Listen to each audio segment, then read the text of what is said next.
What's up, everybody? Today we're going to be reviewing a Souls game that hasn't been talked about much recently, but it looks amazing. And it's called Phantom Blade. Let's check it Often, we out. attach a certain descriptor to the fans of particular gaming genres. Someone might be a shooter aficionado or a puzzle expert, maybe a sports enthusiast, each eliciting a certain image that we might associate with a particular audience. Wow, Then, the there are the graphics look lovers of tough amazing action too. games, those of us who take joy in friction, revel in the struggle, or, as we like to call ourselves, sickos. At Tokyo Game Show 2025, this sicko went hands-on with Phantom Blade Zero, the highly anticipated upcoming action RPG from SK. With an arsenal of ferocious weapons, brutal finishers, and savage enemies, it has all the makings of a bloody good time. After an hour of uninterrupted combat, boss battles, and more than a few deaths, I came away with one question. How soon can I schedule my sick days? Right?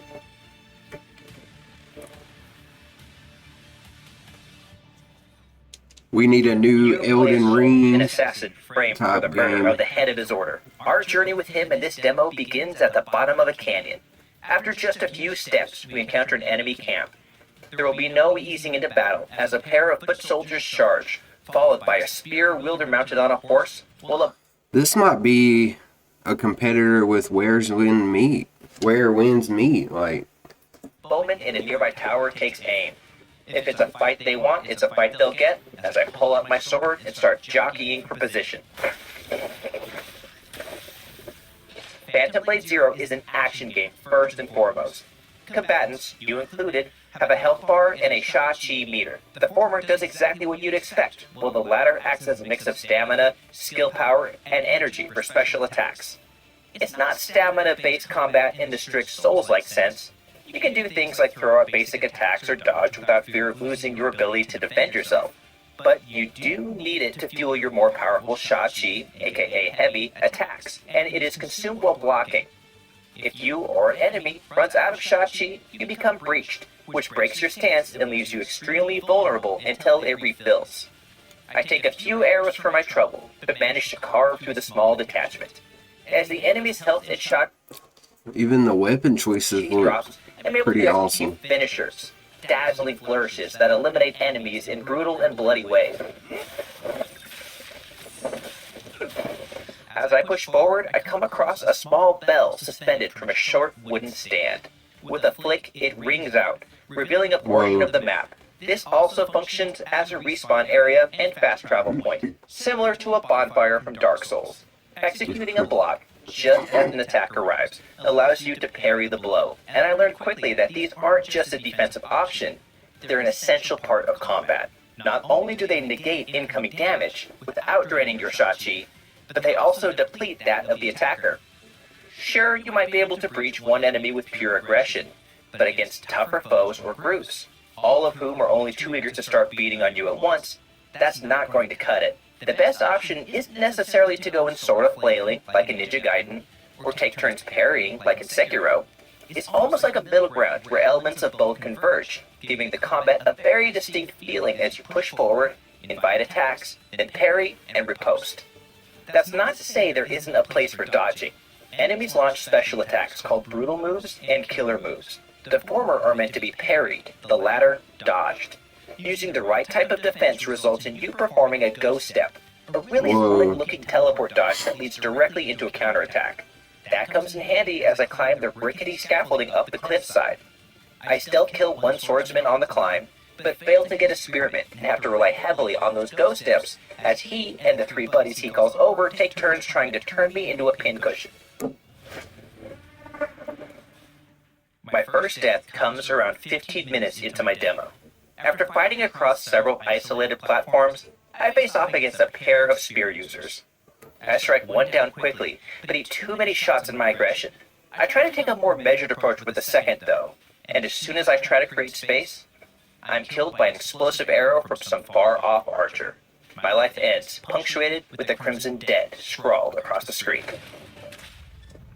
Uh, Moments later, I awaken at the bell stand from before.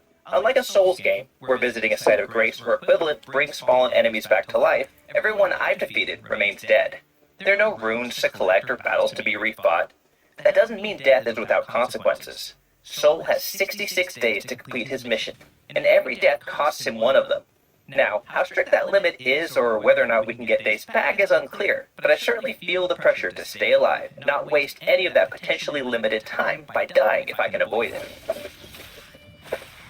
I decide it's time to switch up my armaments a bit. Soul can equip 2 weapons for general combat and 2 phantom edges, which are limited use items like a powerful bow and arrow or man cutter, an enormous halberd that can crush enemies with a charged smash attack. Each weapon has unique combinations and comes with some sort of perk or special ability. Sanguine, your default longsword, can launch a rapid succession of tumbling attacks, which is great for shredding a breached enemy. I had been leaning on Seamless Death, a pair of chakram-like weapons that can be used for fast, up-close combinations or thrown to do solid damage from a distance. Now I decide to give Jagged Edge, the enormous greatsword, a go. Yeah, that looks awesome. I can't just... He's getting on my nerves a little. Let's check this one out. You can choose to raid the caravan, or you can choose to guard it. It does look like a pretty fun game. Here we go.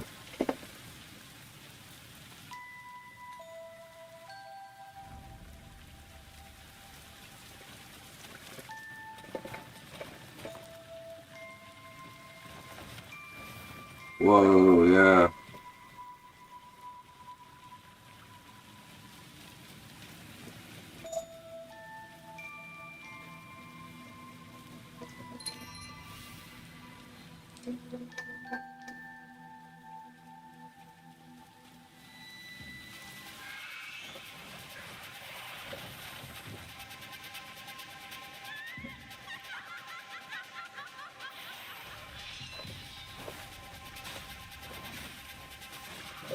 Okay, that was pretty awesome.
Wow, the gameplay is pretty awesome.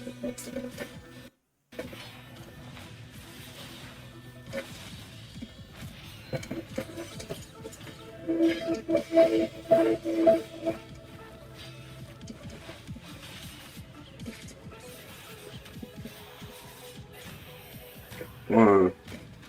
What kind of blade is that?